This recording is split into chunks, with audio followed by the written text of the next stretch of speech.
Okay, confirmatory factor analysis. Here we go again. Once again, this video sort of picks up. I had a video issue the last time. This one picks up with skipping the exploratory factor analysis. But let's just say this. Friends don't let friends do EFA. They just don't. Just don't. Now, that being said, the need to explore your data is almost always prevalent, and you have to do it in ways. And so I'm not saying that the process of exploration is something you shouldn't do. I'm saying that the methods that we typically use to do what's called exploratory factor analysis are the problem. So there you have it. Does that make sense? Well, hopefully will after we talk. So I'm skipping over the comparison, and I'm starting here. This is a factor analysis. So we have to think what we're trying to do is come up with a measurement model for a construct. Last time, which is not on the video, we said F right here, this F variable, that thing is if we could hypothetically observe somebody's factor score. A score, a quantification on a dimension of interest. Dimension of interest, that's so generic. I think we talked about different types of latent variables that are out there, and I think I stuck with, what was it, openness to experience, or I'll go with agreeableness this time. How agreeable are you about lots of things? I come from my household is not very agreeable. Most of the family members, myself included, are agreeable. Very few things. It's probably not a good thing, but I try to be. I try to remind myself I should be better about this. But again, the idea of the factor analysis is this. We can't directly measure something like agreeableness. We can only define it and seek to directly observe things that we think are related to it. And in that case, the things related to it would be a set of questions. Like, what's a good question for agreeableness? I don't know. When confronted with an idea that I hadn't considered before, I'm prone to agree with it. Something along those lines, right? Or when someone suggests an alternate solution to a problem, I tend to like what they have to say. I'm trying to think of other ways, right? These are all indicators of how someone, if we could hypothetically observe their agreeableness, would respond. The model itself hypothetically puts that factor score, this is factor F for subject S, or person S, as a predictor in a linear regression where the outcome is the score on that item itself. Now the score, what I mean by that is if this is where this is typically applied is in the context of Likert items, right? Where I say strongly agree, agree, neutral, strongly disagree, whatever the scale is, right? We typically give integer value order to that. We call it a Likert item. I don't know if you've heard the story of Likert before. Likert, I believe his dissertation was on a scaling method to avoid using integer scales on items. So the thing that we're calling a Likert scale was only because his dissertation worked about the same as if we didn't do that in the first place. The irony about it. I think Likert was also, if not the founder, he definitely ran the Inter-University Consortium for Social and Political Research, ICPSR, at the University of Michigan, which is historically a very powerful and prominent organization doing social and political research. I had the great fortune to be able to chance to teach a couple summers at Michigan in their summer program. It was a great experience. So just to give you some background to it. So the other thing I want to tell you with that, why I'm pausing there and giving the history, so let your brain catch up before I get back to equations. And the main thing is, we teach this way, but y'all shouldn't do it that way. Because a Likert item, like you just mentioned, has like 5 integers, 1, 2, 3, 4, 5. But a linear regression assumes this thing is continuous, right? So there's a huge mismatch already between data type and what we're predicting in the model. So leave space in your brain to say that factor analysis is a didactic tool to learn better measurement models. And we're going to go and do the wrong thing first to get you to understand the premise and how it works. And then we're going to fix it on the other side, because we do know much more about categorical data analysis these days. When factor analysis was in the beginning of being developed, Binary items, don't know how to handle those. 3-category items, somehow, ironically, this is where you get into in the factor analysis world. I mentioned this example, my hypothetical on-the-fly example of agreeableness had 5 categories, and we were going to give them 1, 2, 3, 4, 5. Evidently, that's totally cool in the social science literature to use factor analysis on. But if you have 3 categories, forget that. So somewhere between 3 categories and 5 categories, you're good for this. As a statistician, I would say that's probably not so cut and dry, but that's how it practically gets implemented. So once again, let me summarize. Factor analysis I'm teaching in this class, we're going to be using mostly Likert items, and we know there's problems with it. We're going to discuss those problems with it. And the next section where we talk about what's called item response theory is really factor analysis combined with logistic regression to treat the data more appropriately. Okay? And for those of you, well, one of you, actually, those of you taking educational measurement statistics classes, either as a master's student or otherwise, a PhD student, a teaching assistant, if someone asks you what item response theory is, you would say it's confirmatory factor analysis with categorical data. And therein lies why generalized as a class is why we put that class number 2 after linear models. Because we want you to think about data from the perspective of we need to map our data onto our model, not our model onto our data. Right? We need to basically build a model around how the data are structured. So if we transform our data or we otherwise approximate it, things start to fall apart. Okay? Yeah. Categorical data. Categorical data, confirmatory factor analysis, is what I would call item response theory. Now, here's the fun thing.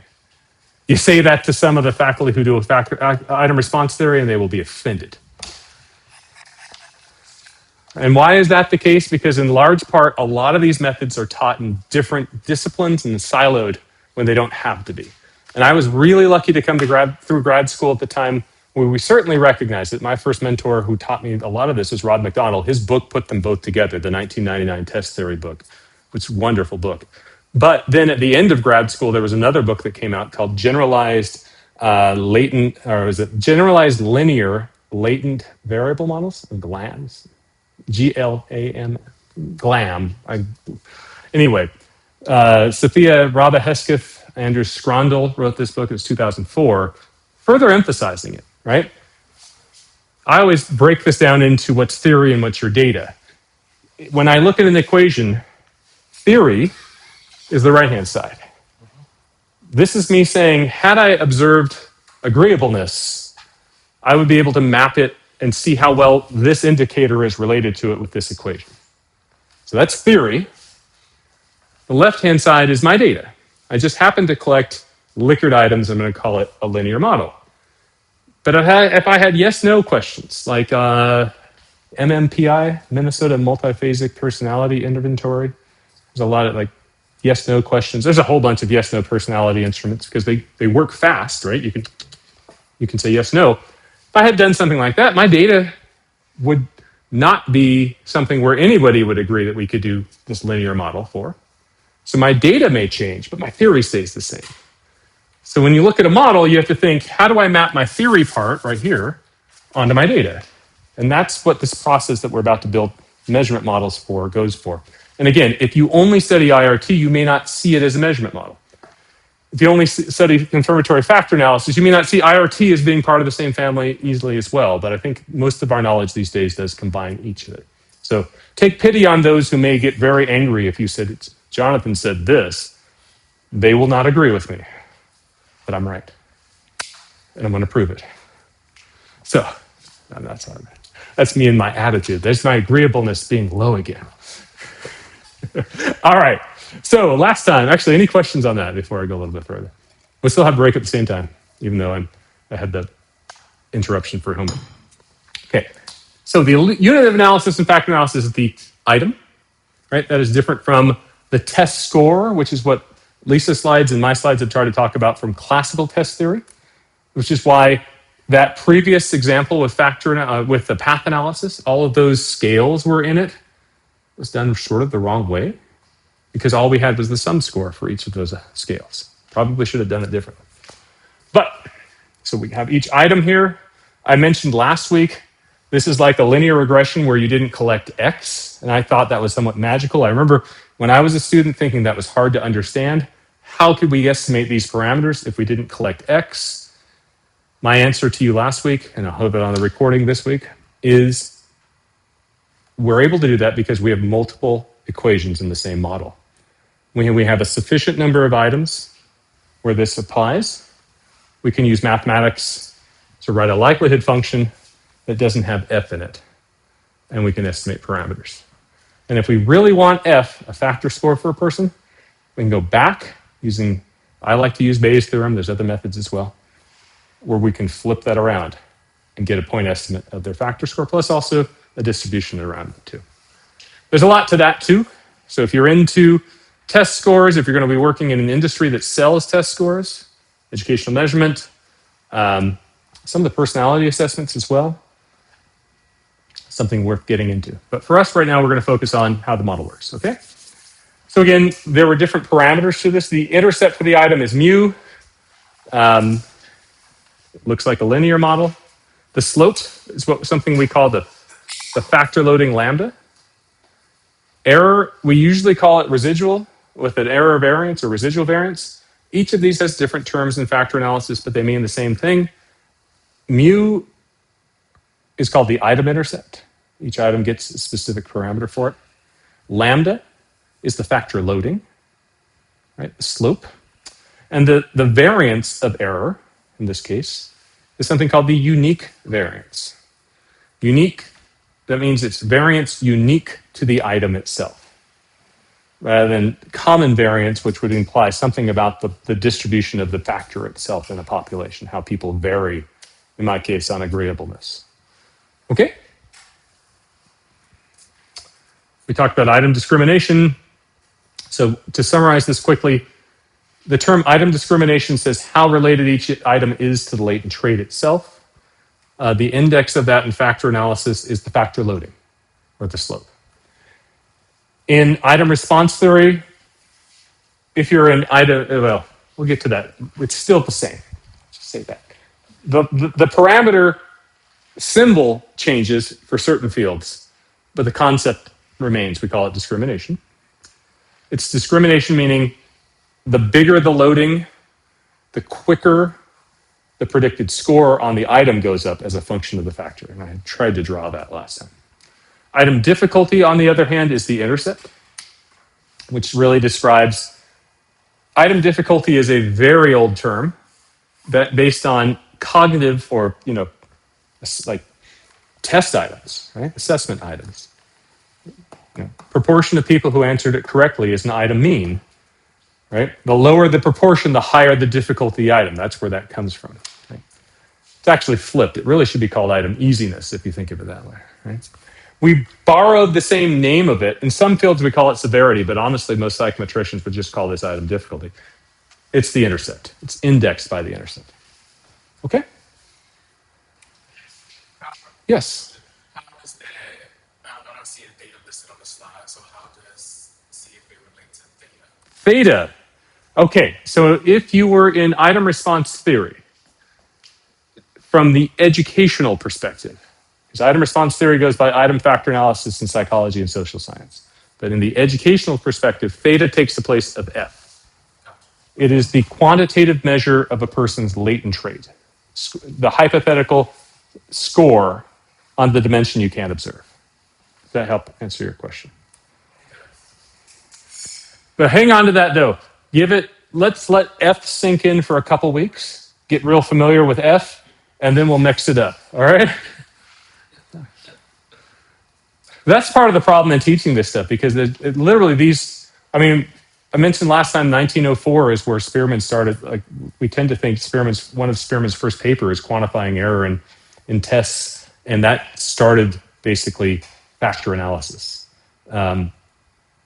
That's but one paper, and that's mainly psychology and statistics. But in the 1940s and beyond, by then, actually, the 1930s, here in Iowa, if Lindquist was giving out tests and doing educational measurement, and then later in the 40s, 50s, and 60s, 1950 was the first what we call now item response theory model, Frederick Lord's two-parameter normal load drive level model. And then in the late 60s, we get into two-parameter logistic model. We get into something called the Roche model. What I'm trying to tell you is why this is all different is because these things grew up in different disciplines that were not that distinct from each other, but the groups of people didn't intermix as much. Yet another case for why we want interdisciplinary science. When you specialize in something, it's really hard to break out of the silo that you're learning it in, but the more that you do, the value gains because you see a different perspective and you have it different there. But in the meantime, F and theta are interchangeable. Okay, here's a path diagram of a two-factor confirmatory factor analysis model. Now, I gave this example with one factor. It was agreeableness.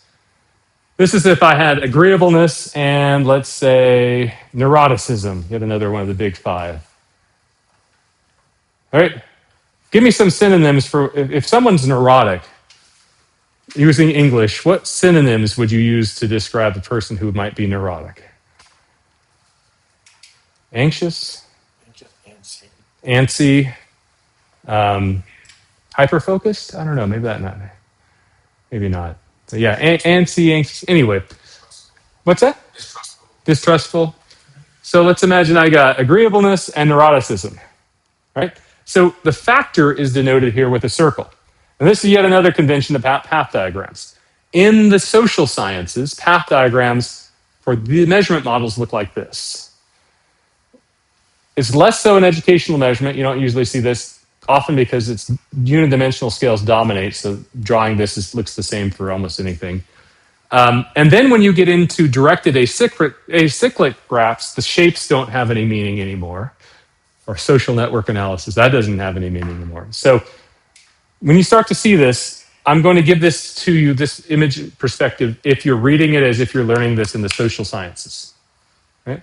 In that case, the observed items, just like in path analysis, have quadrilaterals. Is that right? Is that the term for it? Square, rectangle. 4 nice 90-degree angles on it. The latent variables, the things you can't observe, are usually circles or ovals, depending on what the text is inside. And we usually label this as with the actual label itself. Right?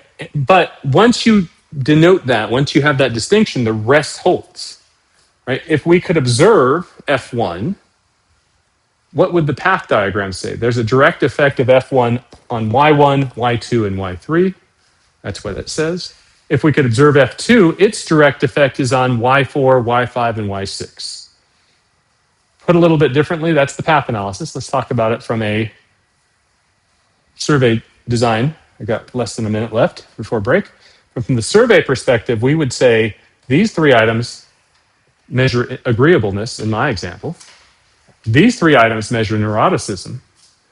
And by design, they shouldn't cross-measure either if I write my items in a way that I feel like it. Now, I could design where I have a cross-measure, but let's not get into that for now. Most of what we do doesn't. I have arguments with other people in the field about whether we even should in the first place. My argument is this: if you have a gross level measure that you're trying to measure, like it's fairly easy to have an item only load onto one. As you get more nuanced, right? Think if these were abilities in mathematics, and we might have overall mathematics. Well, any math item fits mathematics. But if we're talking like algebra of exponents, and there's different understandings about conceptions about exponents a person might have as they learn algebra, each of those might be a latent variable. It's hard to do an algebra item that separates those features of exponents, right? How do you take the sum of, what's the sum of exponents represent? What's the product of exponents represent? How do you represent different things? So the more nuance you get for a trait, the more likely it is you have what we call cross-loadings. One last comment. The other thing here, there's a triangle down here. Anybody ever have a dollar bill in their pocket? In the back of the dollar bill, there's a triangle with an eyeball in it. I always think of that right here. Instead of putting a 1 there, I want an eye. I want this to look like, it's called the eye of Providence. I don't know why. There you go. We got someone taking $1 out. Do you see the eye of Providence? There it is at the top of the pyramid. I can't tell you what it means from a metaphorical or colloquial sense, but when I see this, this is ridiculous.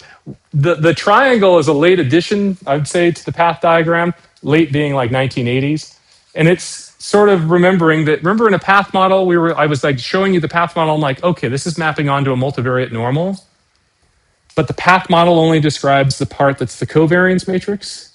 The triangle is supposed to mirror the mean vector.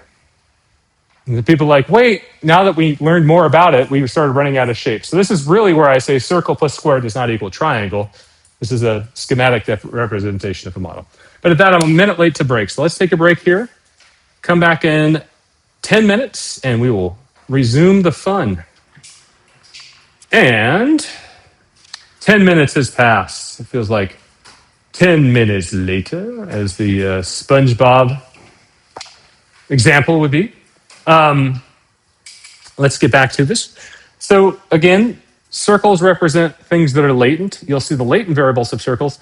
The error terms have circles in a lot of conventions, not all of them, but a lot of times. Why are they latent variables? No, they're just not observed directly, right? It's after you make a prediction, you have error. It's somewhat related to you're predicting with something latent too. Anyway, latent variables are circles. You'll see there is a two-sided arrow, a two-sided double arrow line here. In path analysis, we call that a residual covariance. But remember, if we're looking at this from a path analysis point of view, are F1 and F2 endogenous or exogenous? No. Wait, which direction? Just F1 and F2. So that's the covariance. That's a covariance between F1 and F2. I would call them exogenous. They are exogenous if we think about them as path models, because this is not a direct effect. It says they're related, and there's nothing predicting them. So what the measurement model in this case is saying is that whatever these traits are, I've used agreeableness and neuroticism today, they're related. They exist in some group of people that we're seeking to measure or study them, but we're not explaining why they are related. We're not explaining them at all, in fact. What is endogenous here? The whys. So if you have a piece of survey data and you're running a factor analysis, let's imagine you have 6 variables. So each person gives you 6 Likert scores. All of those are endogenous variables in this sense, in the path model sense, even though the thing that you use to predict them, you didn't collect. That's the weird warp part of mapping factor analysis onto path analysis, but it's still true. So this, why I mentioned whether these are end or exogenous variables, is that it helps you describe whether this is a covariance or a residual covariance. Because these are exogenous variables, this is just a covariance. It's not what's left over after being predicted by definition. Right? So that's the covariance between F1 and F2. Okay? So F1 and F2 also have a variance. Now again, remember, the variances, because these are exogenous variables, these are just variants. These are called factor variances, a factor covariance. Right? And oftentimes, this pot model here has each of the parameters of interest for the most part. It's still, so we have our factor loadings, those are our direct effects or regression slopes. Right? And you'll note the notation here. The first subscript on the lambda is the item. Sorry, yes, the item. So item 1, item 2, item 3, 4, 5, 6. The second is which factor it multiplies. Factor 1, factor 2, factor 3. There's no factor 3. We have our error terms or disturbances. These are what's left over after the factor predicts the item. You'll note Lisa's beautiful color coding. Mine would just be black and white. That's just how it goes. In purple, that is your residual variance, or residual itself. E is a residual. Now note, down here, lambda equals factor loading, so that is a factor loading. E arrow error variance. This is not the error variance. That's just what's left over after you predict y. If you take all of those things, the variance of all those leftovers is the error variance, or in the terms of factor analysis, the unique variance. These get indicated in many ways. On this version of it, it's saying that these things all have a weight of 1. So if you're looking at the regression line, there's no constant multiplying it when it adds to it. It's I would ignore most of that. Just look at I call this the business part of the model up here at the top. Finally, the triangle with a 1 in it. Again, I don't like the 1 there, and I don't like the eye of providence. But each one of those is the mean of each item, right? So you have mu1, mu2, mu3, mu4, mu5, mu6. So if you think about reconstructing a model from this, y1 is equal to mu1 plus lambda 1 times f plus error 1. It's where all the components of y are shown in this diagram. But also we could have factor means, kappa 1 or kappa f1 and kappa f2. There's more on that in a few slides. Yes.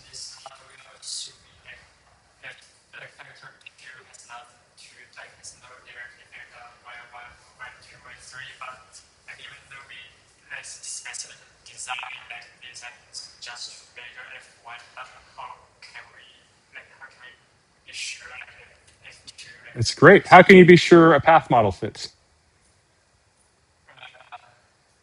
Same way. Model fit. So we hypothesize this loading structure. We build a model for it. We run Lavon, like we put it in Lavon or M+, and the output that you just saw and worked with for homework is the same, like the model fit section. So RMSEA shows up, CFI shows up, TLI shows up. If there truly should be a direct effect between, let's say, factor 2 and item 3, it will show up in modification indices. It'll show up as model misfit. And then you can have a chance, you can always modify your model afterwards to do so.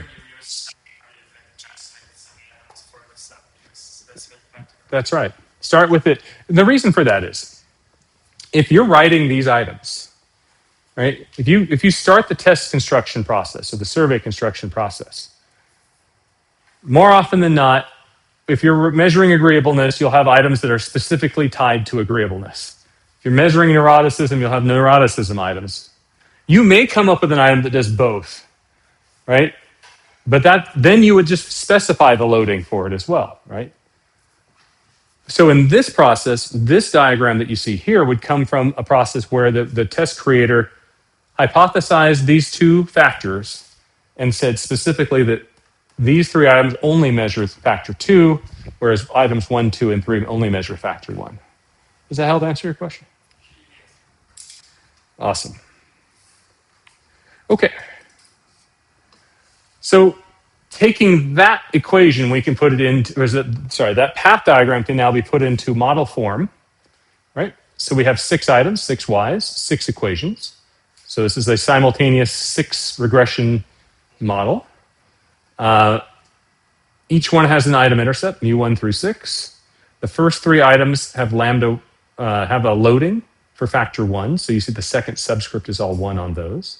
Whereas the next 3 items, 4, 5, and 6, their loading is 0.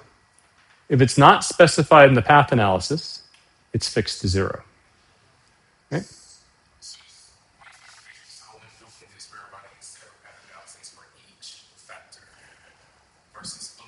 Well, actually, we're doing the whole model simultaneously. That's right.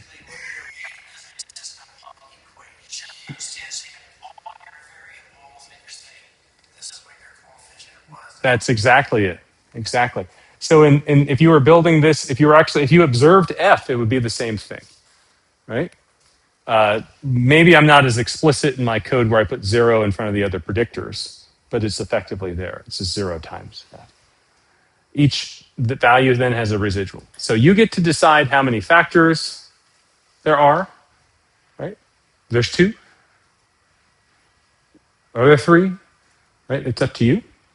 You get to decide which items each factor loads onto, is what the language says. I like which items measure each factor.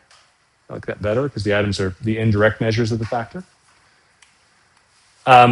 We still have interesting things about standardized versus unstandardized. Remember, in path analysis, the unstandardized regression weights had the units attached, right? So it's unit, just like in a linear regression, a regression slope, in our case, a factor loading, it's a regression slope. It would still be the same way.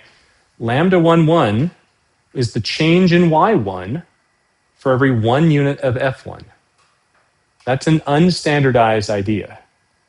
We could standardize that, though, right? And in path analysis, how do we standardize it? We say lambda 1, 1, the standardized lambda, the standardized loading, would be the change in standard deviations of y for every standard deviation of f. So we can have those as well, too. So that carries forward. You have a question? No. I thought I saw the look. So with 9 people in class, I can see each of your look before you ask a question. And I want to, and the thing is, if I'm trying to I want to talk to you, not at you. And so if I'm paying attention to you and I see it's coming, I'll be like, hey, preemptively, question. But since this is on YouTube, I'm just going to point. I'll do better this time about not saying your names, all right? But I know your names, trust me. Anyway, okay. My Spirit Airlines semester does not apply to customer service. Email me if you have questions. Let me give you help. And I do know your names, and I do actually really enjoy working with each of you. This is the part of the job I like the most, okay? All the other stuff is less important. But that being said, so what this is presuming is, just like in linear regression, there's a linear relationship between the factor itself and each of the items that you have built to measure it. Right? Similarly, the intercepts are the expected score on the items when each of the factors are set to 0 that are predicting it. More on the intercept in just a moment. I didn't talk about factors a whole lot. You can, of course, do this with a whole bunch of matrices, but who wants to do that? By the way, I'm trying to avoid this year, but a lot of the technical work, so that Kaplan chapter, I told you, chapter 2 from Kaplan, the path analysis, had the most matrices per page you probably read in a while. His book also has a chapter on factor analysis and a chapter on structural equation modeling. If you're into that stuff, go read it. It's great.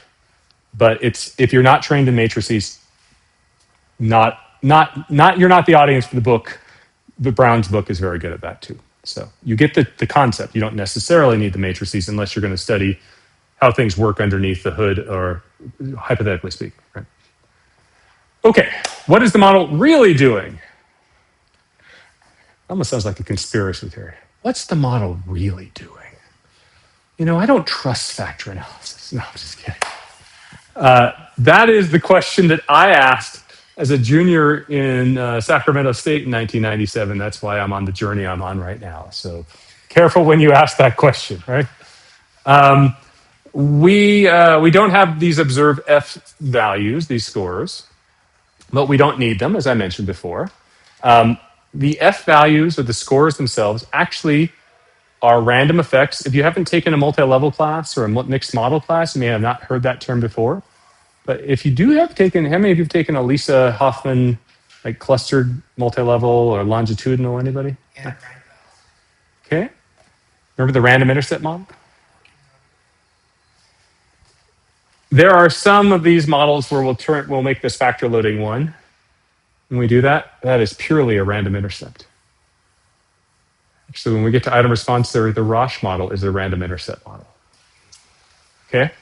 So there's a really high, close connection between factor analysis and multi-level. If you think about it this way, we have 6 observations nested in the same subject, same person. It's a multi-level design, or repeated measures at least. So there's the models, the math, highly related to multi-level. In fact, so much that we could use Lavon to do multi-level if you really wanted to, for some basic models. When you get to random slopes, when you get into different, much more complicated things, it breaks down. M+ will certainly do complicated multi-level models. But as they are random effects, we assume them to follow a normal distribution, right? We have to start somewhere. Turns out, this is where, you've heard the saying, if all you have is a hammer, all you see are nails? right? So like, well, Lisa's hammer is random effects of multi-levels, and mine is Bayesian. So the other thing with this is a prior distribution. We start out thinking that factor scores are normally distributed. We gather data. Whether or not they're normally distributed doesn't really make a difference. We need to make some distributional assumptions, and we build it from there. But in a multivariate normal distribution, we talked about this in path analysis, we have a mean vector and a covariance matrix. So for these factors, we have the same thing. We have two factor means in this example, two factor variances, and one covariance for it. So the role of the model parameters themselves is basically recreating the summary statistics of our item responses. Let me give you, now it's not, I see the look, I'm watching and thinking about that. But that actually is no different from path analysis if you think carefully about it. Because in path analysis, we'd run the model and then we'd compare it to summary statistics. Remember the residual covariance matrix was the covariance matrix minus what our model thought the covariance matrix should be? That's recreating summary statistics. Same thing happens here. So in factor analysis, the summary statistics are the same you saw in path analysis. The means for each item, the variances for each item, and the covariance between each pair of items. Okay? And why and for those of you who may like to be statistically inclined, why we stop at covariances? Because if we have more than a pair of items, we could come up with three-way relationships or four-way relationships. In statistics, there's a concept called the having moments, central moments around them, and the mean being the first central moment around the data, the variance, the covariance matrix being the second. We can go to skewness, kurtosis, and so forth in terms like that. But the multivariate normal distribution only has two sets of parameters, mean vector covariance matrix. So anything higher order than that goes away. But in other distributions, the ones that we'll see in the categorical sense, there may be more. And that's where, but the process is still the same. We have some data. Our data have summary statistics. We build a model. One way that we check the model works is if we were to go and take the mathematical summary statistics implied, if those mirrored what we saw in the data. Same thing from path analysis. Cool? How well the observed item summary statistics match those repeated by the CFA model is the primary basis of model fit, and you already know model fit. Although there are slides at the end of this that we will go through very quickly. Okay. So how does it recreate model means? Well, you can already start to see it. If we started doing statistics on, I'm going to avoid the matrices. I don't want to take you down that path. But take a look at our equation for a modeler here. Right? If we were going to say, what is the expected value of y, or the mean of y? That's a very statistical, jargony term. I said expected value for a reason. In statistics, we actually have something called the algebra of expectations. I've heard that before. And it's not like getting your hopes up. I really expect to get, a present for my birthday. Not that algebra, right? The algebra of expectations is sort of the mathematical underpinning of a theoretical distribution and what its average should be. What we can show is this. The algebra behind it, the mean of y is equal to the mean of everything on the right-hand side here. And when you start looking at means, you got to differentiate constants from variables. In our case, when we estimate each of these regression coefficients in a non-Bayesian sense, all the regression model parameters are constant. What's a variable is the factor 1, factor 2, and error. The mean. So basically, we can say the mean is equal to the mean of x. The mu is a constant, so that's just anytime we add a constant to the constant just comes out. Plus the mean of factor 1 times its loading, plus the mean of factor 2 times its loading, plus the mean of error. And the mean of error is set to 0, so that goes away. So literally, you can start to trace the math to see how that works. There is a very famous matrix equation right here. And I hate to do this to you. I told you I wasn't going to, but I got to do this. This right here is telling you about the party down the street on Friday. No, I'm just kidding. It looks like a sorority or a fraternity. Can't even get my words right. Telling you, I lived the Greek life. This thing, by the way, ironically, the class before us is literally Greek in this room. Like you can sort of see the Greek letters here. But what this is saying is the following: sigma, capital sigma, the Greek letter sigma, is the place of the covariance matrix. Lambda, this is capital lambda right here. That is the matrix of factor loadings, or zeros, if it didn't measure that. This is capital phi, P-H-I. If you're not in the United States, you might call it phi. That is your matrix of factor covariances. Right? This is lambda again, but this raised to capital T. That's not my last name. That is a transpose that literally takes this matrix and interchanges the rows and columns, leading you to this right here. It's like a rotation of it, right? And finally, capital psi, PSI, right here, that character, is the covariance matrix of your residualized items, like your residual covariance matrix for the things that you observed. Okay. So this equation is so famous, I kid you not, there are people in the field with it as a tattoo. Right? Now, if you're looking to put ink on your body, I would recommend. It's a very well-known equation. I mean, those of you in EPLS, doesn't Nick Bowman have tattoos for equations on his body? And those of you on YouTube, go look up Nick Bowman, University of Iowa. The man's got tattoos. I recommend you advise him for this one. Okay? For those of you on YouTube, I'm describing the scene in the classroom. The students who know Nick Bowman are scared to do so. Now, I'm just kidding.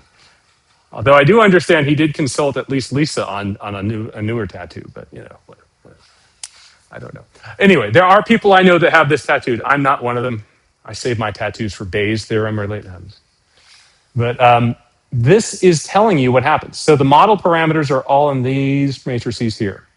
Sigma is what the covariance matrix should be. So remember, in our example, the factor loadings, we had 3 loadings on the first factor. So how you look at the factor loading matrix is the columns are each factor, the rows are each item. So when we put an item measuring a factor, that loading shows up in its row and column position. Right? So lambda 1, 1 is item 1's factor loading for factor 1.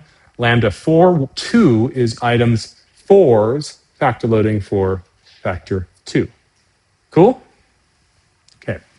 This is the math that says once you grab all this, we can come up with a predicted or implied covariance matrix. So the model itself is giving you this. And now we can compare that with our observed covariance matrix to see if the model fits. It's pretty cool, right? You'll note here, this equation does not depend on the thing we didn't observe. It does not have F. So if you're wondering how on earth it is we go and estimate our model parameters, even though we didn't observe the thing that predicts our outcomes, the things that predict our outcomes, it's this right here. I didn't derive analytically this. I'm not going to derive it for you, but go take a look at David Kaplan's book. He does. This is literally what gets estimated.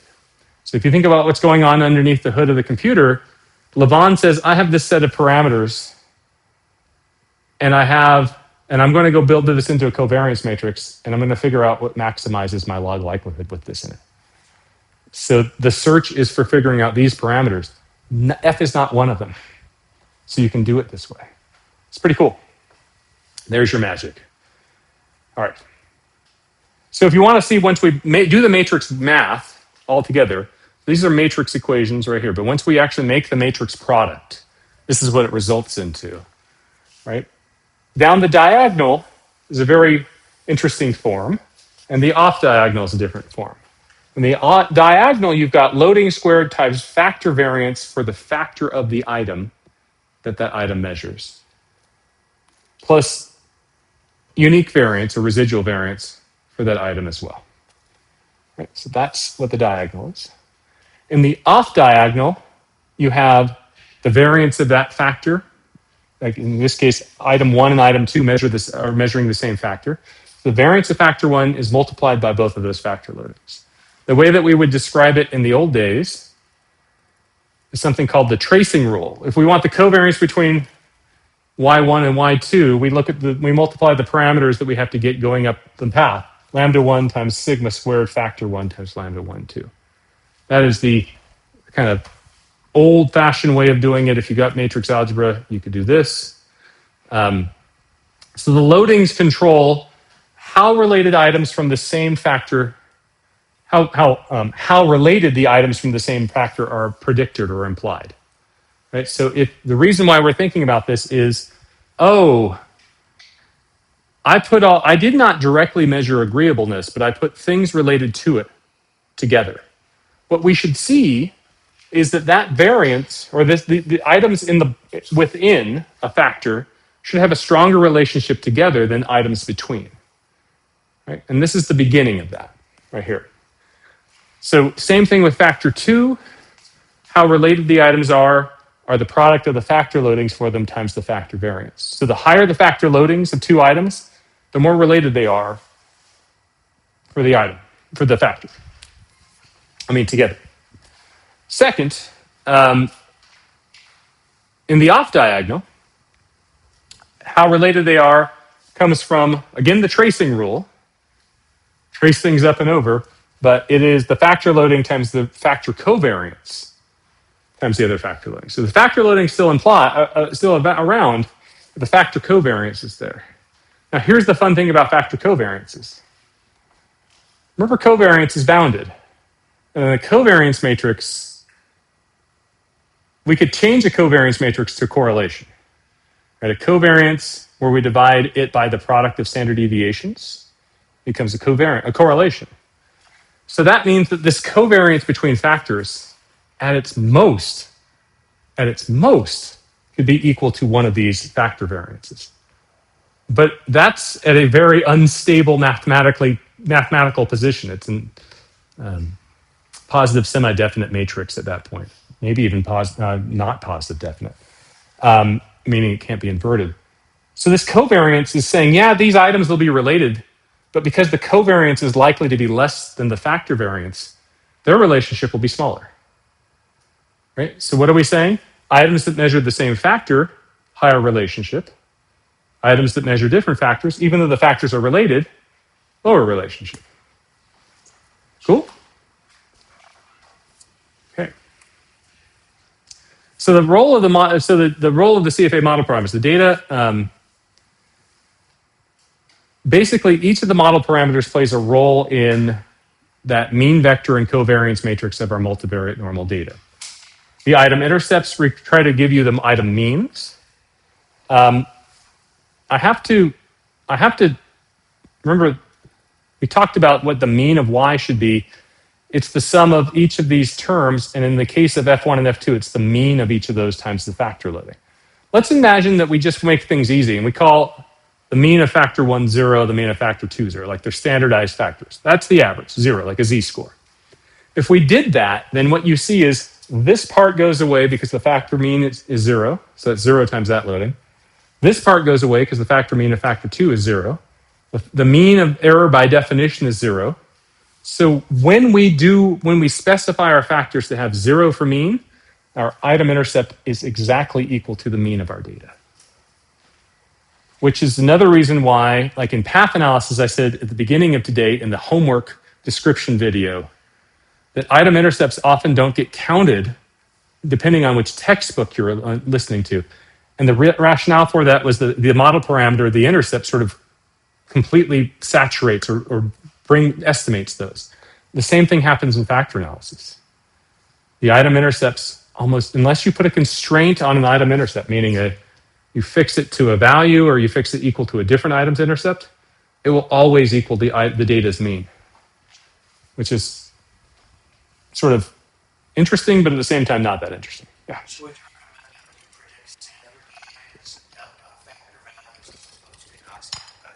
Not yet. There's a lot to that too. Give me a moment. Yeah. No problem. No problem. The problem is I could talk about this. Like I can give you a whole. You want 40 hours of a work week? I could talk. I could just spend 40 hours talking about this. I'm not volunteering. No one has 40. Maybe Michael.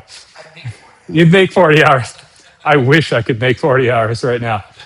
But yeah, no. This is there's a lot to it. Okay, the error variances for each item, sometimes called the unique variances, reproduce the item variances. Let me go back to this and tell you why. So here's your item variances down the diagonal. This is what the factor analysis says it should be. There's a lot of Greek up here, and then we're not in the class that was before, so I know it's tough.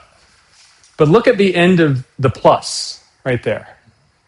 So in an estimation algorithm, what the algorithm is trying to do is to match this thing to the variance that goes in that spot. And when you add a parameter to it, that's like the cheat code. I'm trying to speak like a video gamer like my son. Meaning, if lambda squared times f squared doesn't give you the variance, well, whatever's left over can just be this thing. So what that means is, so long as we don't put constraints on our error variances, we reproduce the diagonal or the variances of all of our items perfectly as well too. So the mean vector is saturated, meaning we reproduce it almost always perfectly. The variances of all of our items are saturated, meaning we reproduce those perfectly. So model misfit has to come from everywhere in the off diagonal itself. And that is something you control by model specification. So when you get back to that first question, you said if I had item, let's say I think it was item 4 loading onto factor 1, this covariance between item 4 and item 1 would show it. This value would not recover the data 1 very well. That's the thought. How are we doing? Okay.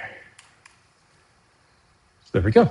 So item means, item variances, unless you're in a world where you're putting constraints on things, I just leaving that as a carve out in your head. We're not doing that yet. We'll get to why that is in a place where it matters, but not right now.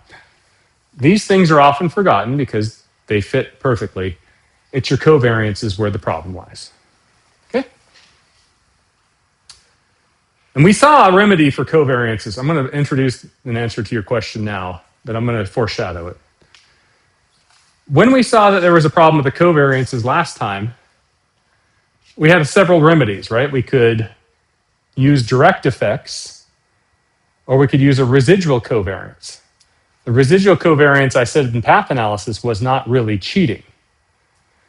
Turns out in factor analysis, the residual covariance is not used. And the reason for that is, think of it this way. If we have a model that fits, that means we recover our data's covariance matrix very closely, right? What we can say is, from that model, the reason, based on that model, again, based on that model, this is not in truth, this is our generalization of the result, right? Is that why a pair of items might be correlated is because their relationship to these factors.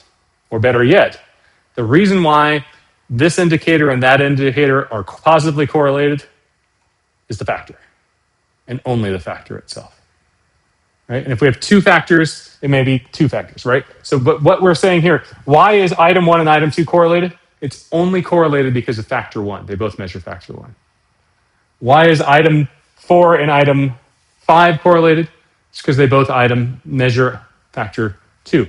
Do you remember in basics, I drew this in path analysis. I'm going to draw it now too. You're like, damn it, Templin, you sound like your dad. Yes, I do. I'm going to keep doing this until, no, I'm just kidding. Remember in linear regression, in like basic stat, if there was a correlation between X and Y, drawing is not supported.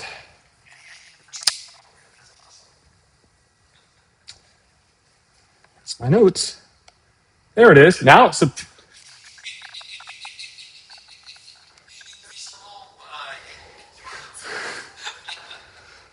okay.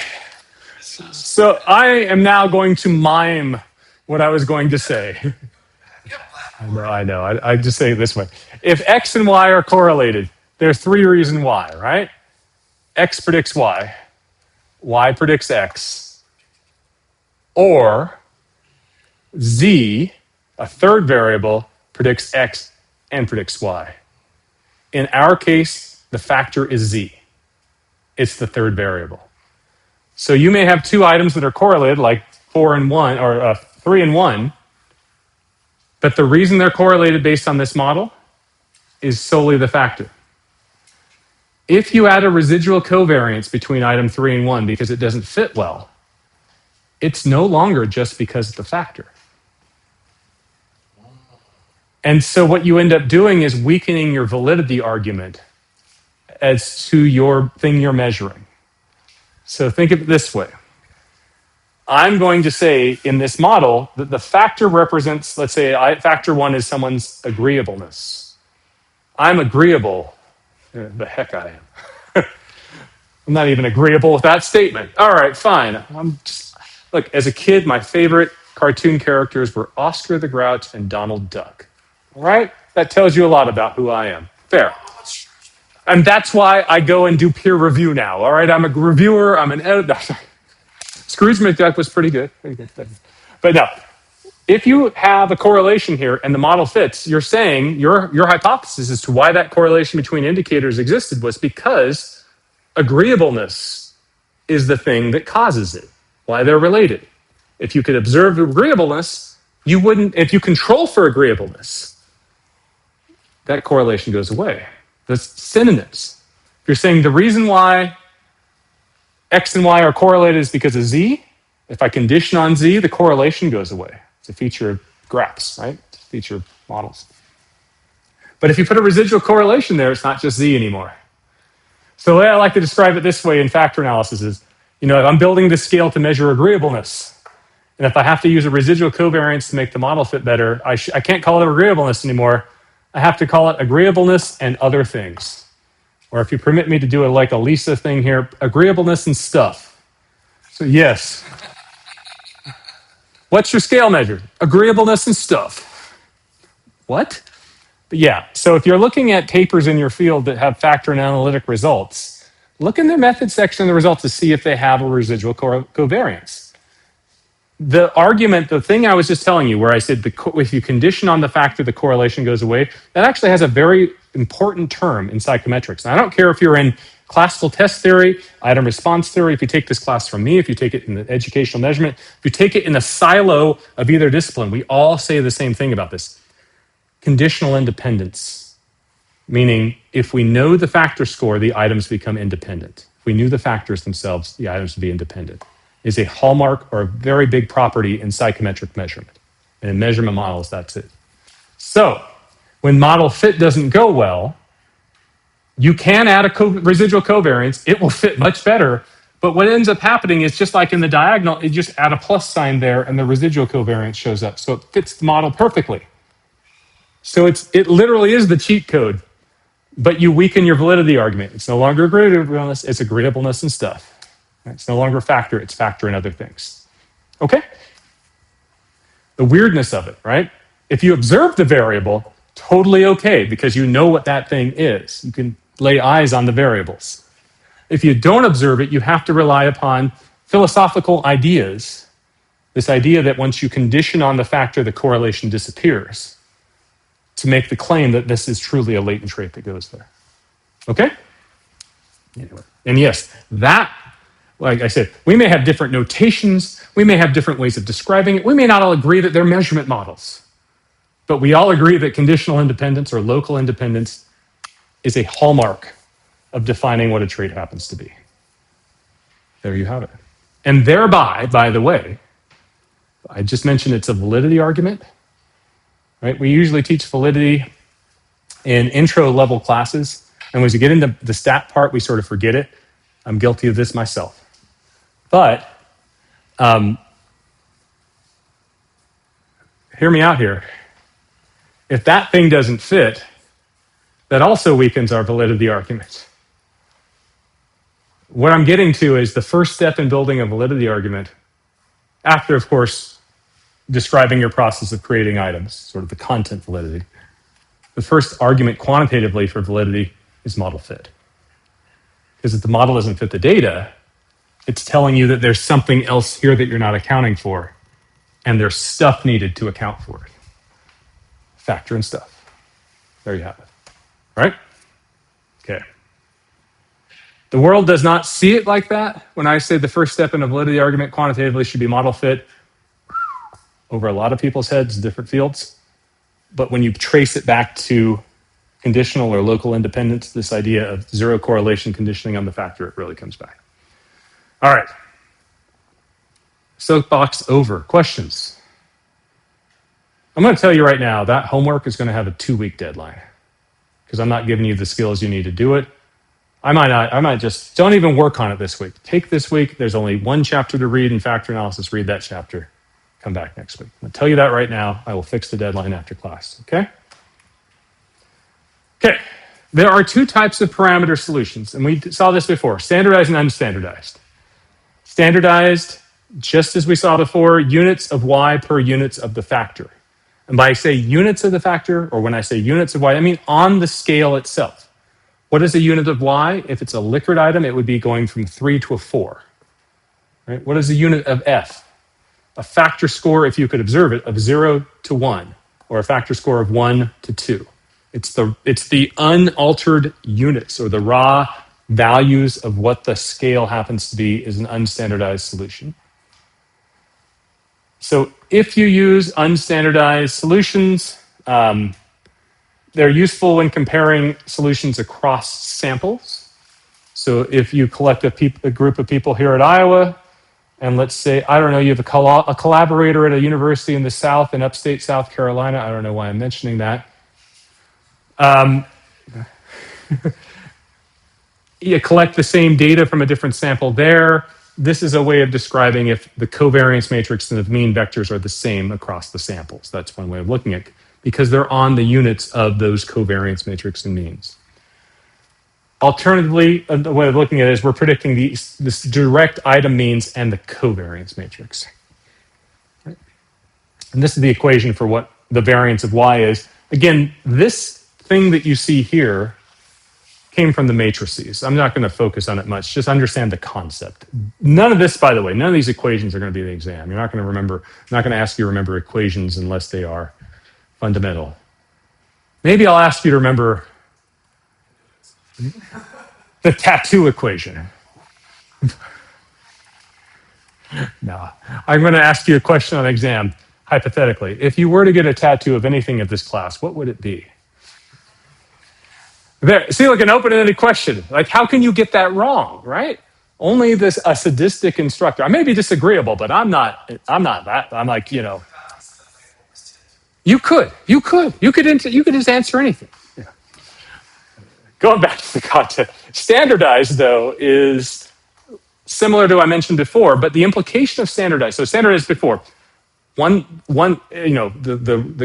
standardized loading would be the change in standard deviations of y per standard deviation of x, right? So standard deviation, if the factor goes up 1 standard deviation. Now, what is 1 standard deviation? Again, I haven't talked about what the mean and variance of the factor is.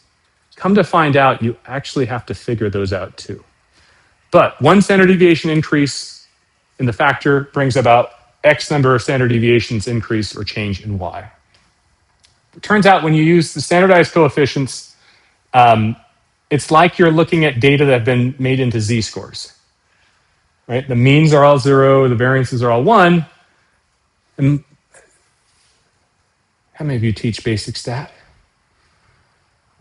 What is a covariance matrix of z-scores? Another word for it. Correlation matrix. It's a correlation. Right? So the standardized solution is working on an item correlation matrix.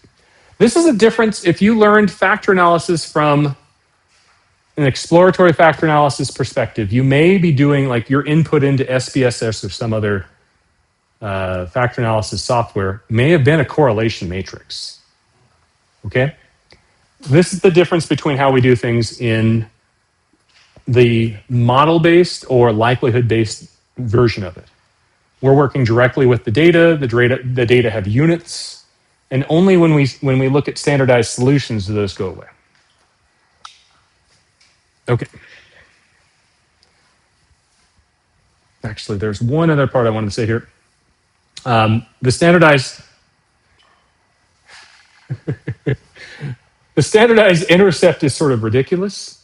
We take the intercept and divide it by the standard deviation of y. It doesn't do us any good. In the Lavon output, remember where the standardized coefficients were on the far right side? There were two labels, standardized.lv and standardized.all, right? This was the same in both, and it's sort of meaningless in both, but it's just there for completeness of the table.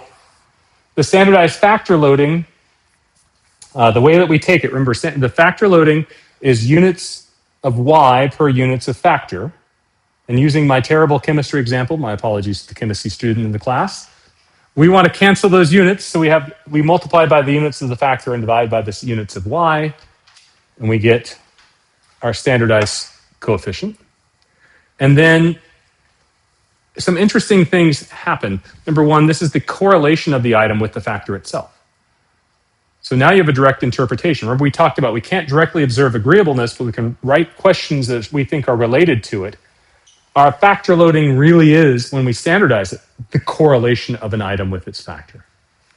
Right? And that's only for a unidimensional model. If there's more than one factor loading on the item, now it becomes a part correlation because of the way things work statistically. I think it's a part correlation, maybe. It's a version of part semi-partial. Remember the semi-partial part correlation discussion? I don't. Anyway, it's that. And then the other way you can look at it is the standardized loading is also for a unidimensional or one factor item, the R squared, or how much proportion of variance of the item is due to the factor. And then 1 minus that is actually the proportion of variance that's not due to the factor. That's the unique variance. And at that note, we're out of time for this section of class. So let's take 10 minutes. Think about the wonders of which equation you might tattoo. Please don't use a tattoo before the exam, though, okay? Let's not do that. And come back in 10 minutes, we'll talk some more. All right. Those of you on YouTube didn't get to see it, but we were talking about famous equations. And let's just leave it at that. If you are questioning what famous equation I was talking about, well, first of all, I was trying to draw the equations, and I said, and I can't find it.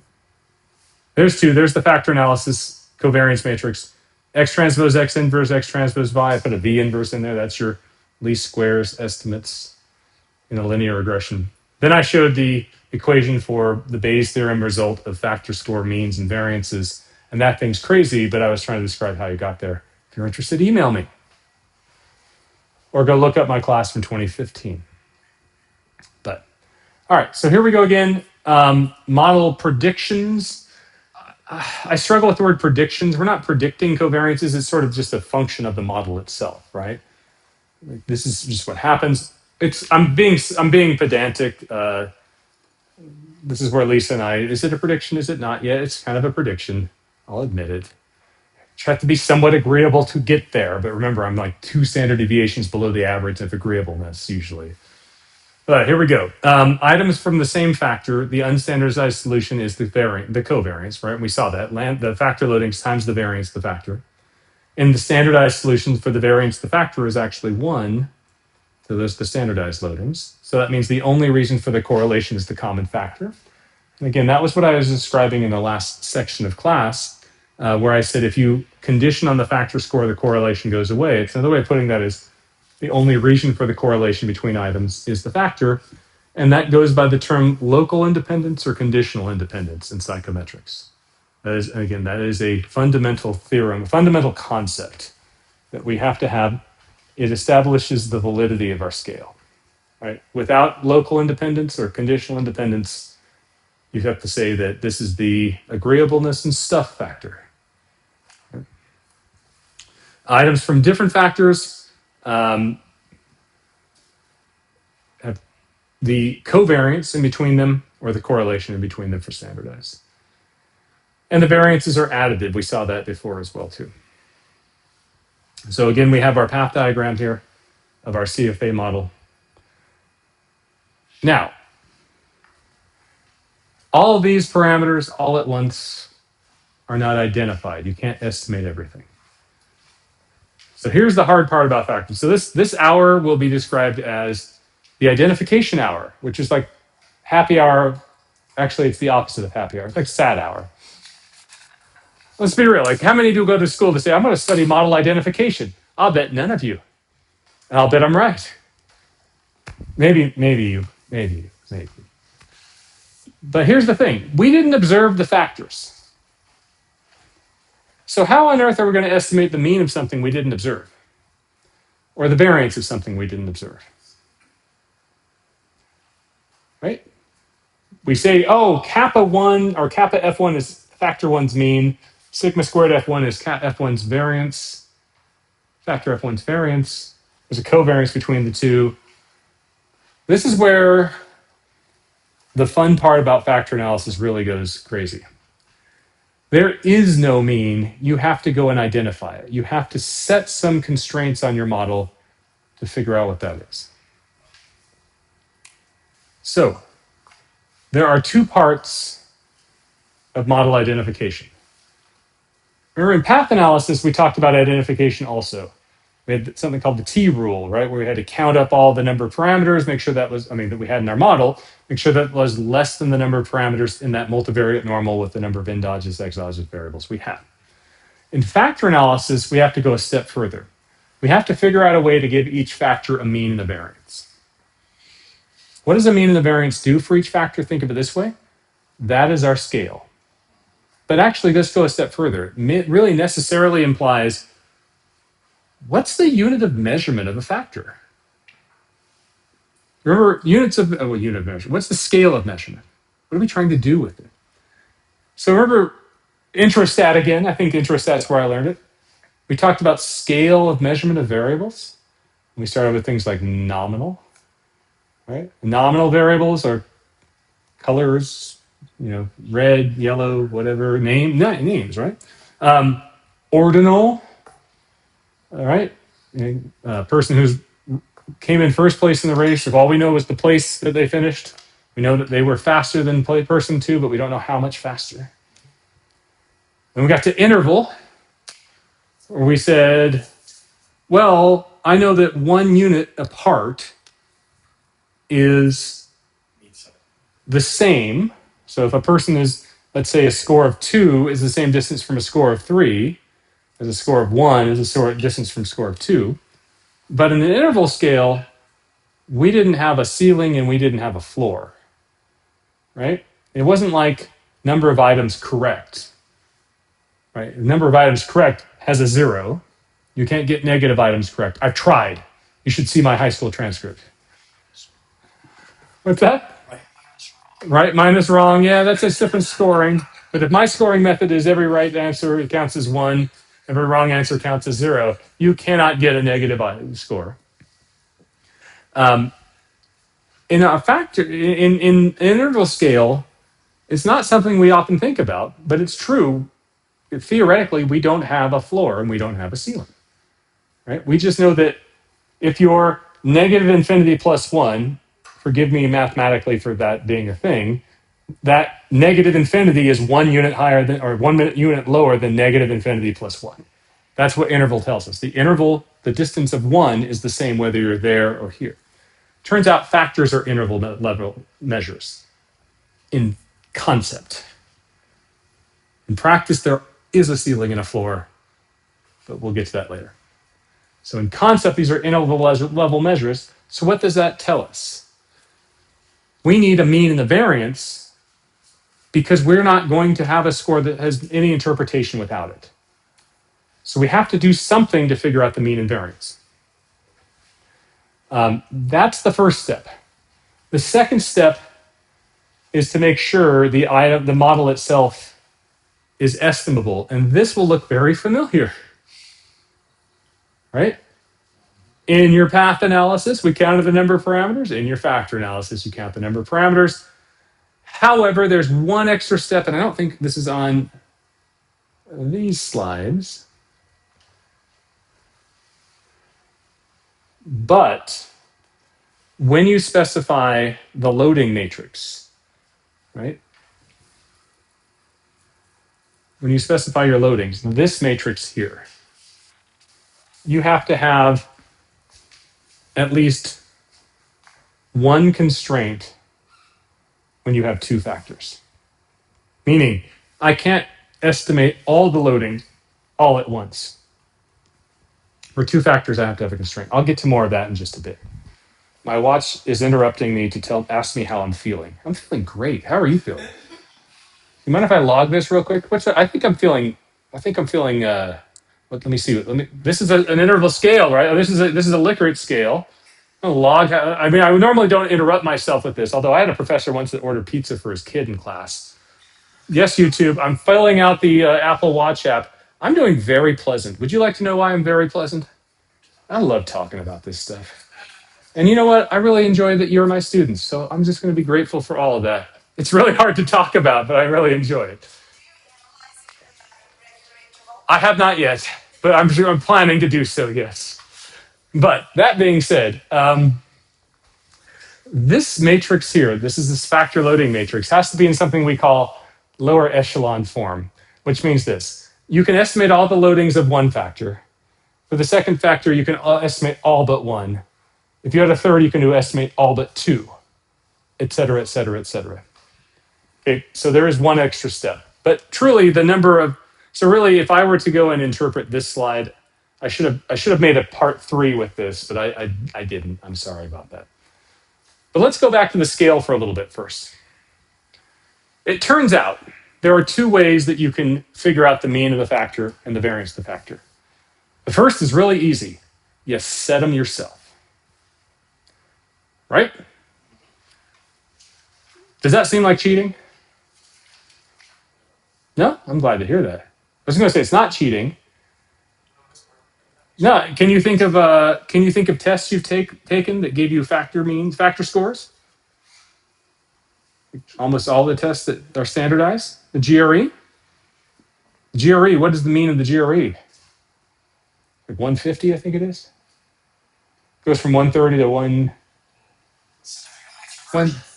Yeah, the old. I know the old versions. That's when I took it. Heck, I actually took I was in like 1998. Spring 98 was the last administration of the only pencil and paper version of GRE, and I insisted to take it then, I think. Maybe it was fall 98. Fall 97. Anyway, it's like the computerized adaptive version was coming online, and I was young enough to be like, I'm not taking that. So I took it. Anyway, my version of the GRE had a mean of 500, allegedly, although it had drifted over years, and a variance or standard deviation of 100. Today, what is it? 130 to 180? 170. Oh, good. I'm really good. Thank you. That means 150 is right in the middle, right? What I'm saying is these are arbitrary choices. That's a factor. That's a score. That's a scale. It turns out, actually, in estimating each of those models, they didn't use those means and variances. They probably just used 0 and 1. Factor mean 0, factor variance 1. Another way of putting that is a standardized factor, a z-score for a factor. Why do they not report it? Because if we're going to sell you a test score, you don't want to buy something that says your score is negative. And if your mean is 0, if the mean score is 0, and it's a normal distribution, at least we think it is, right? 0 should it be also its median, meaning 50% of you are going to get negative scores. Can you imagine if you paid $300 to GRE and they gave you a -2? Oh yeah, I feel good about that. Right, exactly. Right, because something about like 2 standard deviations below the mean, I think it'd be like 140 or something like that. Sounds better than a -2. But the point I'm trying to make is the arbitrariness of it is this: you can set the factor scale, the factor mean, and the factor variance to anything you want to be. Right? The second is to put a constraint in a different place. The constraint on the factor loadings, for instance. If we constrain the factor loadings, like if we put a 1, if we say, oh, I'm going to fix the first factor loading to a 1 for the first item, That sounds crazy, but hear me out. I love it. Psychometrics is just the science of crazy. It has psycho in the title. Oh gosh, that's a good one. That's a good one. Oh my goodness, I gotta try that one at home. See how that goes. Yeah, I know. The people are holding their head. They're like, "Oh, I'm sorry for you for saying that." Yes, they just got dumber because of this. Excuse me. But that being said, if we set it to one, you'd say, "Why would we do that?" Well, hear me out. It turns out setting this to one allows us to estimate the variance of the factor. We don't have to set it to one, though. We could set it to any arbitrary number because once we set the variance, remember, each of these loadings is the units of y per the units of the factor. So when the variance changes, these change commensurately because we didn't estimate it. So a marker item, this is what it's called. Turns out we could set it to one. That's the most common method. It's actually the default method in Lavaan and M+. We could do other things. We just need one less parameter than we have loadings or items on the factor. So for instance, we could say the sum of the loadings equals 0. That seems a little more reasonable. That people tend to not like that because oftentimes we get the sum. Well, some of these will be negative, which will be. But actually, anyway, yeah, we could sum them to a constant. We could sum it to the number of items we have. There's all sorts of ways we can do this. But here's the catch.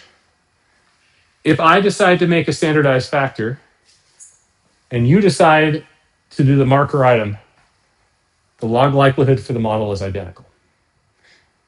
When the log likelihood is identical, what does it indicate about our model? It's the same result. It's basically a transformation of the values of our parameters. So that means my parameters and your parameters, we could put onto the same metric by just after the fact transforming them. So what was that? Baker's choice. That's right. You can do either. And so if you take this class in a selling a factor score, selling thetas idea, if you're taking it from educational measurement because you're going to go work at a testing company and you're going to sell people test scores, more often than not, you're going to use a standardized factor. Because you don't need to worry about what the factor mean and variance is. You just need to set it to estimate what you're doing. This also applies in item response theory, by the way, where it's so common that if you talk to someone who only knows item response theory, they won't even consider that a choice. That's how common it is. Whereas if you come down to another instance, why on earth would we want a factor variance here? Go back to path analysis. Structural equation modeling is a path analysis with latent variables. That means sometimes some of these things are going to be outcomes. They are going to be endogenous. Something's going to predict somebody's going to predict why I'm so disagreeable. Right? And when we predict something, we need this to change. We need it to shrink. It's residualized. The variance gets explained. So when we want to have an explained variance, we want this to be a number that's estimable so we can actually calculate an R squared. We could use a standardized factor in a structural equation model, but when we predict this factor, the variance will have to be 1, which means that all the other parameters will shift in ways that we don't want them to, and it'll be hard to account for the variance. So I would describe these choices as the following. Are you purely doing a measurement model to give scores to people or to understand the nature of your instrument? If so, standardized factor is absolutely okay. Are you building this to be part of a structural equation model? If so, marker item is absolutely okay. And if your friend is over here doing this and you're doing that, you're both doing the same thing, don't worry about it. When I was in school, this was a really hard concept to understand. But I'll tell you this, learn one really well, and eventually when you have to use the other, they translate really well. So if you're more familiar with a standardized factor, go that way. I know that was me in school. I was much more on the measurement side of things. But if you're much more familiar, if this is going to be, I'm going to predict people's agreeableness or something about their latent trait, go with the marker item. Okay? Turns out that's the variance side. The mean side is also there. Now, it turns out in practice, there's only a few times we ever use a marker item on the mean. So most of what we see almost always in software by default and by practice is a mean that we set to 0 for each factor. So factor means are almost always 0. We can use a marker item method as well. We would have to set the item intercept to a number. In this case, the first intercept for item 1 we set to 0. That's weird, but we do that, and that means we can estimate the factor's mean. Now, let me just double check one thing here. So what actually happens here? When we use the marker, when we set a factor variance of 0 and set a factor mean to 1, nothing is estimated for the factor mean and variance. It's just fixed. But when we use a marker item for the factor variance, this factor loading, we set a factor loading to 1, for instance, it turns out that factor variance is not purely just the factor variance. It actually comes from the variance of this first item. Right? It's a blend of the variance of the first item weighted by how much basically error there is in the item as well too. Okay? So the factor variance, we call it factor variance, but we're borrowing that variability from the first item. It's another reason why some people would like to, basically set the sum of these equal to the number of variables or something along those lines. Same thing that happens with the factor mean. When we set the item intercept to 0, we don't just get the factor mean. What we actually get is we use a part of the item's mean, and we call that the mean of the factor. If that's dissatisfactory to you, I get it. Me too. But remember, the factor mean and variance are arbitrary, right? The order of people will be the same from high to low. And that's what we call a continuum, a scale. What we're deciding is where 0 is and how many units there are in between for one tick mark on a number line. The other part of this that is a little weird, and it's a nuance that shows up surprisingly often, but if this loading really should be 0, like if that item is not related to that factor, and you force it to be 1, your model will, I think this is the right technical term, it will blow up. Right? Right? It will not estimate, or other things will go wrong, right? No, I think, but what you'll end up finding is, remember, it's all tied together, right? And what we're saying is, the correlation between this item and the factor is 0, but I'm forcing it to 1. That means all these other correlations have to go somewhere. And usually that results in either a model that doesn't converge or a solution that has, a factor loading of 2 and a standard error of 2 million or something that is just, indicating numerical instability. Like the computer's digits aren't enough to handle this. And no, we don't need quantum computing to solve this one. This is just, there shouldn't be a 1 there. So you don't get into that problem very often in the standardized factor for what you do. So this is tough. This is really interesting. So if you think about both sides, for each factor, there's a factor mean and a factor variance, and we can either do them where we fix them to a value. So in this case, the factor mean is 0, the factor variance is 1. In that case, we estimate all the loadings, we estimate all the residual variances, all the item intercepts. When we come over here, the default in Lavon and in M plus for CFA is where we set the factor mean to 0, but we have a marker item, meaning the very first item listed on the Lavon syntax or M plus syntax has its loading set to 1. And then from that, we estimate the other factor loadings, not the first one, and the factor variance, along with the residual variances. But because of our definition, we set the factor mean to 0. So we're estimating the variance of the factor, we're setting the mean of the factor to 0. If that sounds weird to you, look no further than linear regression. Your residual variance does that. The mean of the variance is set to 0, but we estimate the residual variance. Mean of error, excuse me, yes. So if your model blows up because you put a 1 with the shipment is 0, Mm-hmm. that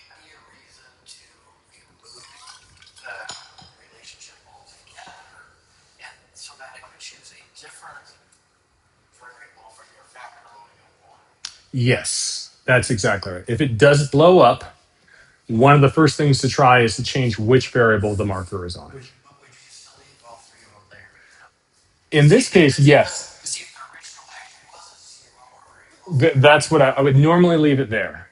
Yes. Yes. Now, if it truly is zero, if there's zero correlation between that variable and the factor, it doesn't hurt your model in terms of, it's just like a zero regression coefficient. Maybe your power is less, but your power to detect these, we almost always, these are significantly different from zero in a measurement model, unless we have cross loads. We have more than one on an item by practice. And again, you wouldn't know that without doing it. Okay, so that's when the factor mean is zero. We can also estimate the factor mean, which means we set a marker item for the first, we set the first intercept to zero, but we could fix the factor variance. Anyway, long story short, there's all permutations. Fix the factor mean, estimate the factor mean, fix the factor variance, estimate the factor variance. Okay? Okay, questions? Any other questions? No, moving right along. So after we set this, our goal is to try to give us that, reproduce the observed mean and variances of the items. It says using as few parameters as possible, but generally speaking, we're not worried by the number of parameters here. We're trying to basically falsify our hypothesis about our measurement, right? When I say these three items measure agreeableness, that's a hypothesis. I fit a model. If the model doesn't fit, I basically just falsified my hypothesis. No, something's wrong with it, right? So in robust, we will use robust maximum likelihood to estimate our model parameters, just like in path analysis. Here, a very specific distinction comes into place. The measurement model itself describes the parameters that relate the factor to the data. So in that case, that means item intercepts, factor loadings, and error variances. So if I go back to one of these pictures, relating the factor to data, it's this stuff right here. Right? That's the measurement model. And now we get to actually talk about the structural model. Structural as in structural equation model. The structural model has something to do with the distribution of the factors. Factor means, factor variances, factor covariances. And then when we get into predicting the factor or having the factor predict other things, it would be those regression coefficients as well. And that's the structural equation model. But we're going to get back to that at the end. I started class. Remember that in the beginning of class, I talked about whether or not happiness was related to being married. And I was like, if you use the sum score, it looks like it was. But if you actually did it as a structural equation model, it wasn't. Remember that? That latter part is the structural model, that coefficient that was predicting happiness from marital status. So global model fit is the difference between the model recreated and the data observed variance covariance matrix. Usually that. Now it can be mean vector too, but it's only if you, again, just like in path analysis, if you were to put a constraint on the item intercepts. That's not, you're going to say, Jonathan, this is a constraint. Yes. But we still get an item mean because of the factor having a mean now too, right? I'm saying if you say, oh, I'm going to estimate this where I set the factor mean to zero, but I set all the intercepts equal to each other, then I'd have misfit on the item means. So that's rare. I don't know why we do that. Okay. And then how many parameters can you estimate? All of this maps on from path analysis, right? So let's play the game. If I have three observed items, if this is a factor model, right? By the way, this is a minimally just identified factor model. I'm going to tell you this right now. Remember that term just identified from before? Do you remember what it means? Number of model parameters is equal to number of parameters in the distribution of the multivariate normal. Or another way of putting it, degrees of freedom equals zero. Right? So we have three variables. So let's envision the multivariate normal for three variables. So it'd be three means, three variances, three covariances. 9 total parameters in the multivariate normal. How many parameters do we have in this model? We have 3 factor loadings, 3 item intercepts, 3 unique variances, 9 parameters. So that what I'm doing there is the T rule back from path analysis, but all of this text right here is the same.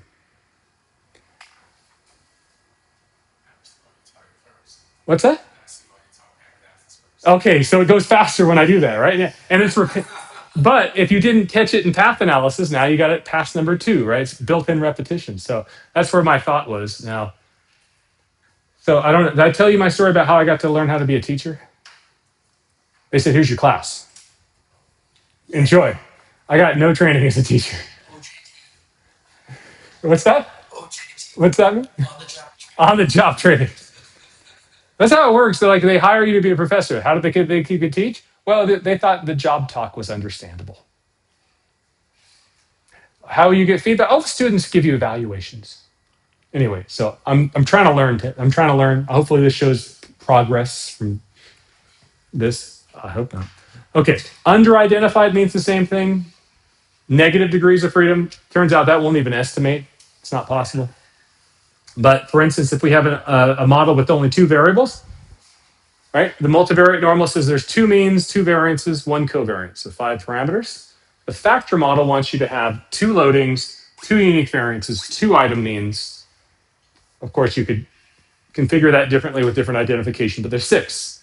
There's 5 possible from the distribution, but you're trying to estimate 6. Have any of you ever seen a factor analysis with 2 variables before? They do exist. Turns out what people end up doing is making the loadings equal to each other. Or one of those. Something to constrain the number of parameters. And actually making the means equal here wouldn't hurt because you actually have to think of identification from both sides. Making the means equal will help you on the mean vector, but that doesn't help you in the covariance matrix. So you really need the loadings to be equal or the unique variances to be equal to be able to estimate that. So that's under-identified. Just identified, you just talked about, right? Degrees of freedom equals 0. This is the best case. What's model fit in this case? It's perfect. So there is, I'm going to make a little bit of a tangent here.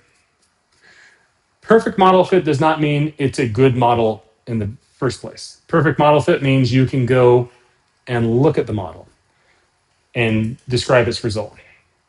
I will tell you right now, there are people in the world who say model fit's a big problem. So I'm going to only build factors in my structural equation model that have 3 indicators, 3 items. It's problematic in some ways because the reliability of your factor score is low, which means the power will be low for anything involving the factor score in that model. But it can be done, certainly. And then finally, actually, why is it just identified?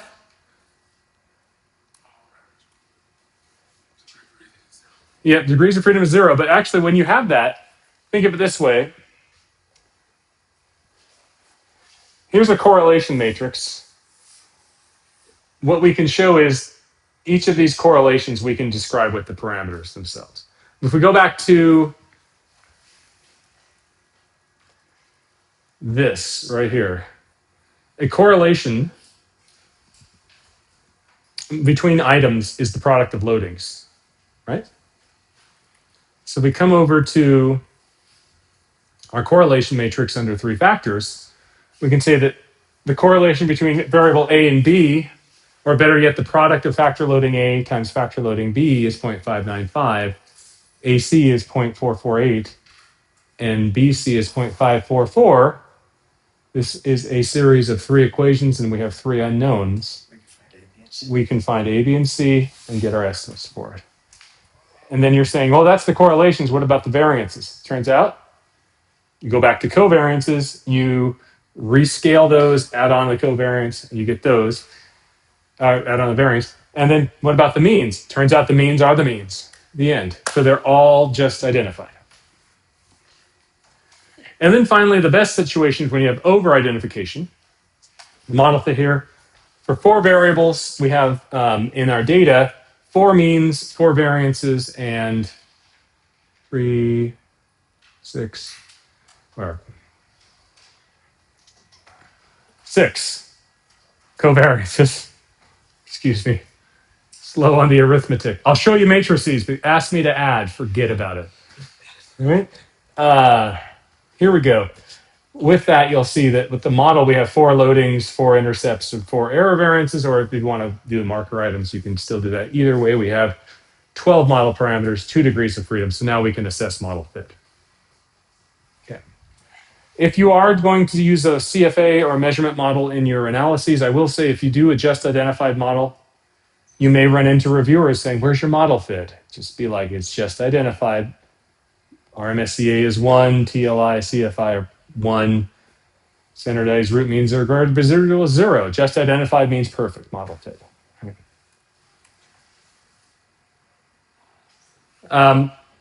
Similarly, there's another way that things can blow up. This is what I was telling you before. If you set a marker on something that's truly 0, it's what we call a empirical under-identification. So let me unpack this word. Under-identification means too many unknowns, not enough parameters. I'm sorry, too many parameters for not enough unknowns. The empirical version of that is like saying your data doesn't support that many parameters. So the same situation happens. So did your model blow up? See, there's that technical term again, blow up. Double check that each factor has a scale, a mean and variance, and make sure that you're not estimating more parameters than you have degrees of freedom. If it still blows up, it's not you, it's your data. It's never you, it's always the data's fault. That's a good scapegoat. Here's 2 examples where the models should be identified but weren't because of a 0 relationship, right? If here, yeah, well, that's another way of looking at it. Basically, the idea is the same. If you try to put a correlation where 1 isn't, all the parameters that go with it are going to try to be 0. And some parts of it are going to say, hey, you should be 0, some should be 1. Let's look at it this way instead. If there's a 0 correlation here between A and B, that's 0. That throws our whole system of equations for a loop here, right? And so that's going to cause us to have issues estimating it, because a 0 here means that either A or B are 0 or both, and we can't really tell. And then when we go and solve these other equations, we have to divide by 0 by one of them, potentially. And I make this math joke all the time. I don't know about you, but is dividing by 0 still undefined? I'm sorry, I have to, right? It's just funny to me about like, we have all this math that's really complex and all this brain, and you're like, you divide by 0? No, that's just undefined. Why didn't someone define it then? Come on, all right? You know what I'm talking about? Anyway. Projective geometry. That's it. There we go. All right. I haven't talked about principal components, so I don't know that I really want to talk about it. But let's just do in this summary here. A CFA is a linear model in which continuous observed item responses are predicted from continuous latent factors and error. And yes, I'm reading my slides to make a point, to slow down. Right? The goal in CFA is to recreate our observed item means and variance covariance matrix using parameters in a measurement model.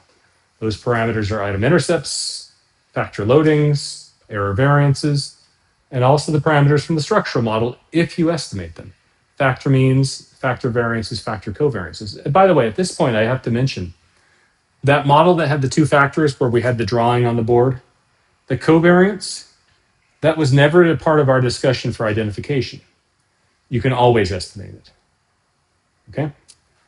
You can always estimate it. Now, it may come back where you have empirical under-identification, like one of the factor variances wants to be 0, but you set it to 1, and you may look like that covariance blows up, but it's estimable. We never put a constraint on the factor covariance. We just allow it to be what it is. The factor model makes specific, testable mathematical predictions about how item responses should relate to each other. Right? And in this case, the factor loadings effectively are doing the description of predicting covariances. And You need at least 3 items per latent factor for it to be identified. For one factor. You need at least 4 items per latent factor for the model fit to be testable. And I will put a little asterisk by this 3 items per latent factor. Technically, you need 3 items on one latent factor. If you have another latent factor that's correlated with the first, it can have 2. But that's a weird quirk. I usually tell you that, like, if in the world I grew up in, I was training quant psych and statistics at the time. I would be tested on that. I don't think you're going to ever be tested on. That's not going to be part of your exam. If you stick with the 3 or more, it will work for you. Having a 2-item factor is kind of a weird idea, right? The other thing about this that Lisa went over in her lecture, the Brown book goes over a lot in the chapters, but oftentimes people want to describe a measurement model compared to the classical test theory version. Remember, classical test theory, we just add things up and make a score. In factor analysis, we're going through all this work. What's going on? Next week, I'll show you. I'm going to inject some interesting parts into this class about that.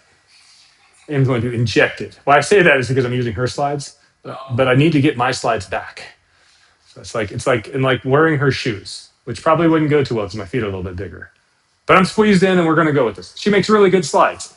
She's a really good instructor. Right? And I'm happy to say that. I admire her. She inspires me to be better, but I'm just not going to get to her level. I understand it, and I'm sorry for you. But that being said, I got some jokes though. So I don't even remember the one today. I'm gonna make my kid listen or make Lisa listen to this video. No, I'm not. Anyway, classical test theory, sum scores. This whole thing that you saw today doesn't look anything like sum scores. Am I right? Looks nothing like it. So you're going to run into times where people will say, just use the sum score. What could go wrong? Right? Well, I mean, look, we ran a path model. It worked. Your homework was effectively the same way. Now, I generated the data, but the data that there were like motivation to make new friends or motivation to keep new friends, that's a latent variable, right? So that's a problem.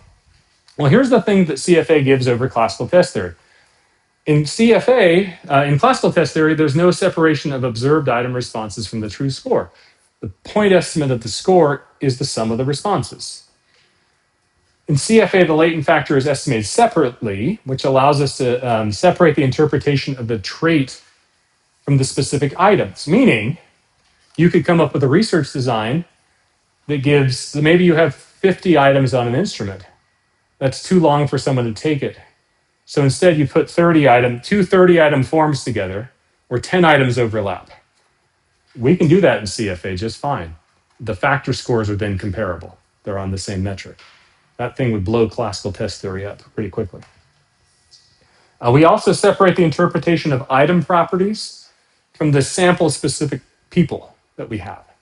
Meaning in a classical test theory sense, if our population of students has more of the trait, the responses or the distribution will be scaled higher. Well, if they have more of the trait in factor analysis, we've got a parameter for that.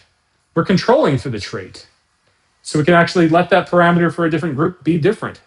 Separate items from factors. And there's one other part on this, and that's what I'm going to inject into the next class with my slides. What if I told you I could do some crazy things to a CFA model and end up with a factor score that was correlated perfectly with a sum score? I mean that.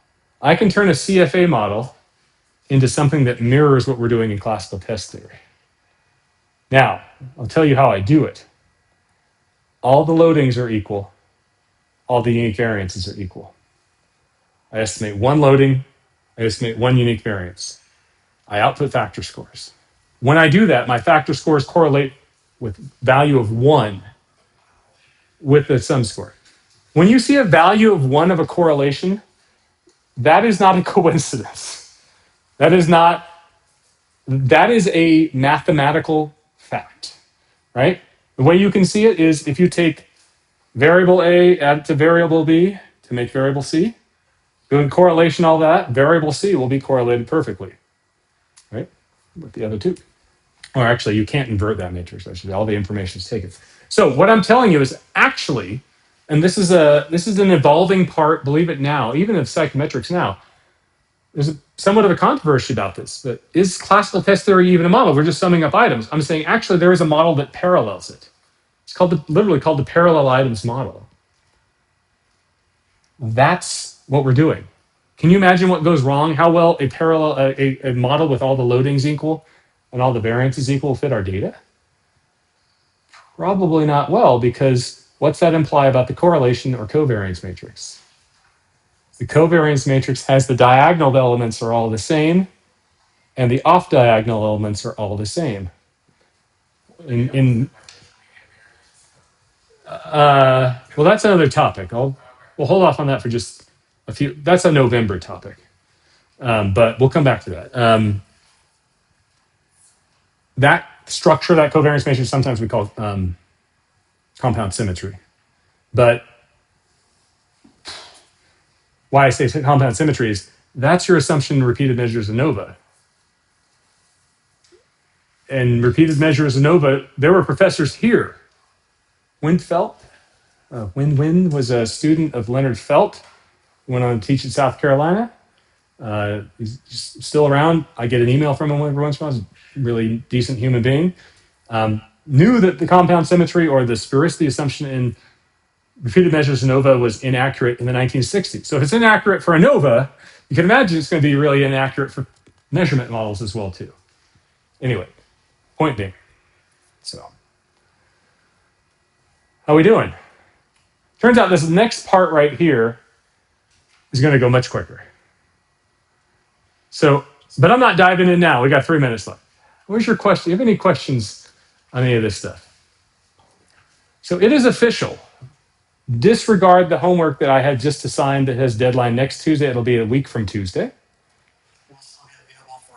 It's still be online.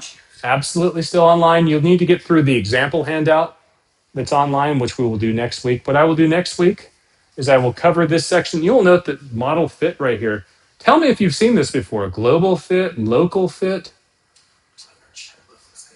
It looks like path analysis. So model fit's going to go really quick. And by the way, here's a summary of model estimation.